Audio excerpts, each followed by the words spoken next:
Last year, 70,000 plus CLAT aspirants walked into the examination hall completely unprepared for questions that weren't even in the official syllabus. And guess what? These questions actually decided the ranks for hundreds and thousands of students. Not just ranks, but their college admissions and their legal career. So there is a massive gap between what CLAT consortium tells us and what they do. Officially उन्होंने कभी भी ये नहीं बताया कि they are going to ask questions from analytical reasoning section, but all of a sudden CLAT 2025 में after 6 years हमें first time CLAT में एनालिटिकल रीजनिंग के क्वेश्चंस दिखे। वो क्वेश्चंस कोई नॉर्मल क्वेश्चंस नहीं थे, वो सीटिंग अरेंजमेंट के क्वेश्चंस थे जिनके लिए कोई भी क्लैट एस्पिरेंट प्रिपेयर्ड नहीं था। But by the end of this video तुम्हारे पास 5 मोस्ट इंपॉर्टेंट एनालिटिकल रीजनिंग के टॉपिक्स होंगे जो तुम्हें पढ़ के जाने चाहिए for CLAT 2026 even when they are not officially part of CLAT syllabus.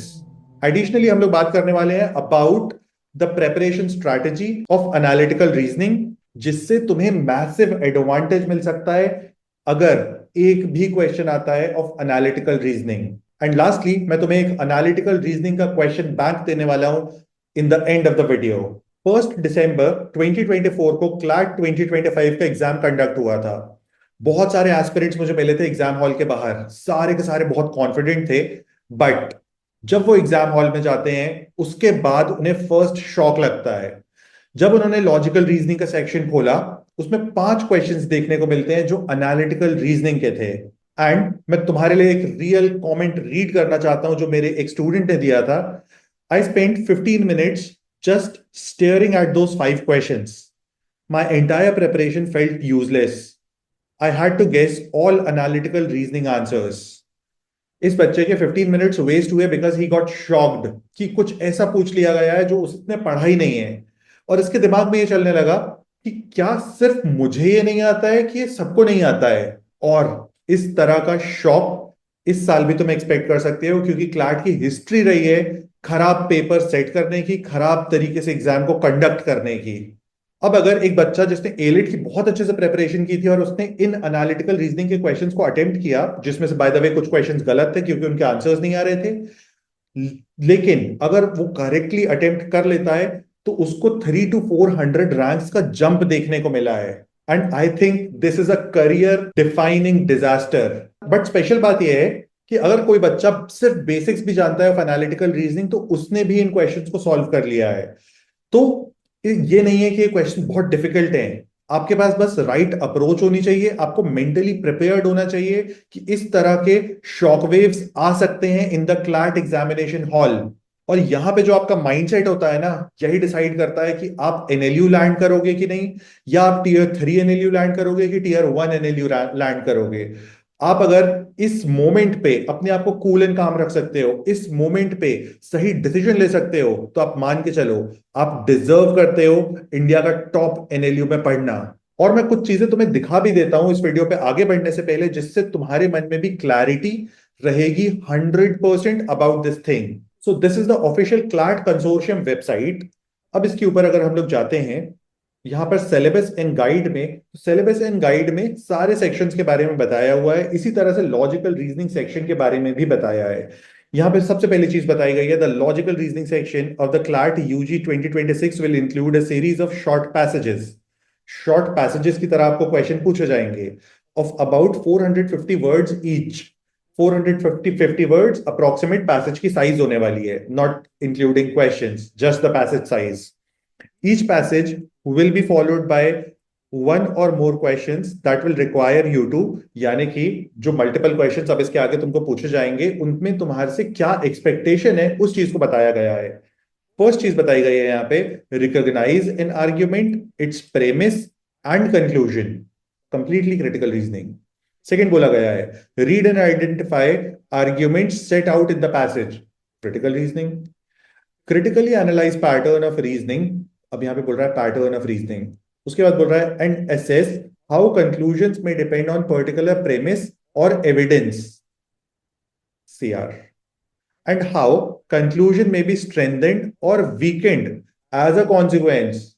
भाई स्ट्रेंथन और वीकेंड करने की बात कर रहा है, क्रिटिकल रीजनिंग है, क्लियरली तुम भी जानते हो, तुम भी पढ़ चुके हो ये बात। तो इसके बाद ये बोल रहा है नेक्स्ट पॉइंट में, infer what follows from passage and apply these inferences to new situations. Infer करना है obviously, again critical reasoning.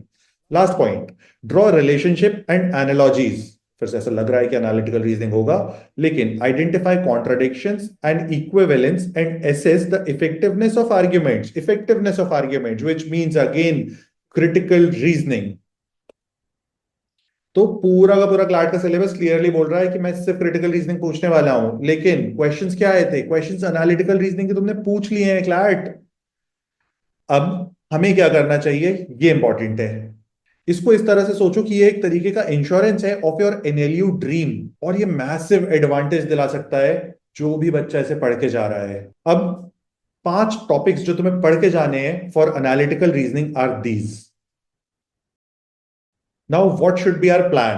Plan बहुत ही सिंपल सा होना चाहिए। सिर्फ 30 डेज का प्लान बनाओ कि 30 डेज में मैं एनालिटिकल रीजनिंग में एक गुड स्टेटस को अचीव कर लूंगा। कैसे करोगे इस चीज को? एनालिटिकल रीजनिंग के लिए नंबर 1 तुम एक बुक बाय कर सकते हो, that is R S Agarwal. या फिर जो मैंने क्वेश्चंस अटैच किए हैं in the end of the video, उनको डाउनलोड कर सकते हो। अब तुम्हें करना क्या है, एक बार सारे बेसिक्स पढ़ने हैं। बेसिक्स पढ़ने में कितना वक्त डालना है, तो इसमें जो सीटिंग अरेंजमेंट है इसमें तुम्हें हाईएस्ट टाइम डालना है, क्योंकि अगर क्वेश्चन आएगा तो सबसे हाईएस्ट प्रोबेबिलिटी है वो सीटिंग अरेंजमेंट का ही हो। सीटिंग अरेंजमेंट थोड़ा सा डिफिकल्ट भी होता है, थोड़े से उसमें घुमावदार क्वेश्चंस भी होते हैं, तो आपको उसको स्मार्टली टैकल करना होगा। अब क्या करना है, इन सारे टॉपिक्स को पढ़ने के लिए मैक्सिमम 20 मिनट्स पर डे दो। इससे ज्यादा बिल्कुल भी मत दो। 20 मिनट्स, 25 मिनट्स, हो सकता है एक दिन तुमको सीटिंग अरेंजमेंट करने में 1-1.5 घंटा लग जाए, लेकिन उसको कॉम्पेंसेट कर दो अपकमिंग डेज के साथ कि अब आज मैं 2 घंटे सीटिंग अरेंजमेंट करूंगा, सारे बेसिक्स पढ़ लूंगा, अब मैं नेक्स्ट 3 डेज तक एनालिटिकल रीजनिंग नहीं टच करूंगा। इस तरह से अगर तुम करोगे तो इन पांचों टॉपिक्स को बहुत अच्छे से पढ़ पाओगे। क्लैट का ऑफिशियल सिलेबस नहीं बोल रहा है कि एनालिटिकल रीजनिंग पूछेंगे, और तुम अनलिमिटेड चीजें तो पढ़ नहीं सकते हो प्रैक्टिकली। तो अब अगर तुमको कोई ये बताता है कि एनालिटिकल रीजनिंग के 15-20 टॉपिक्स पढ़ लो, तो क्या तुम कर पाओगे? नहीं कर पाओगे। इसलिए सिर्फ इन 5 टॉपिक्स पे फोकस करो, इसके बियॉन्ड मत जाओ। मैं ये जरूर हो सकता है कि इसके बियॉन्ड कोई टॉपिक आ जाए, लेकिन एक सेफ्टी नेट जो है वो ये 5 टॉपिक्स होंगे। तो अगर तुम कर भी रहे हो इसके बियॉन्ड भी टॉपिक्स, तो इन 5 टॉपिक्स को प्रायोरिटी 1 रखो, प्रायोरिटी 2 रख लो नेक्स्ट 10 टॉपिक्स को। नेक्स्ट 10 टॉपिक्स चाहिए तो वो भी मैं दे दूंगा, कमेंट कर देना। और इस क्यूआर को स्कैन करके क्वेश्चंस को डाउनलोड कर लो of analytical reasoning for practice. और अगर तुम चाहते हो किसी भी तरह की एनालिटिकल रीजनिंग में हेल्प, तो मुझे रीच कर सकते हो, बातचीत कर सकते हैं हम लोग। एनालिटिकल रीजनिंग ऑब्वियसली मैं थोड़ा बहुत तो पढ़ा सकता हूँ, और मजे के लिए तो हम लोग पढ़ा ही देते हैं, वैसे ही तुम लोग को पता ही है। बैच वैच भी कर सकते हैं, मतलब ऐसा ऑब्वियसली ऐसा नहीं होगा कि लीगल एज लॉ प्रेप जैसे 15,000 का बैच लॉन्च कर दिया एनालिटिकल रीजनिंग का, बेसिक सा एक गुड अमाउंट में। ठीक है, चलो इस वीडियो को यहीं पे एंड करते हैं। कोई भी क्वेरी क्वेश्चन होगी तो तुम मुझको लिख सकते हो थ्रू द कमेंट्स, और पूछ सकते हो। हम लोग का एक ऑफिशियल नंबर है जिसको मैं, चिया दीदी प्लस हमारी जो टीम है वो यूज करती है क्लाट के लिए, या क्लाट रिलेटेड जो भी क्वेरीज क्वेश्चंस होते हैं आप उस पर भी रीच कर सकते हो। एंड फर्दर मैं चाहूंगा जी के बाद ज्वाइन कर लो, तुम्हारा मन हो तो।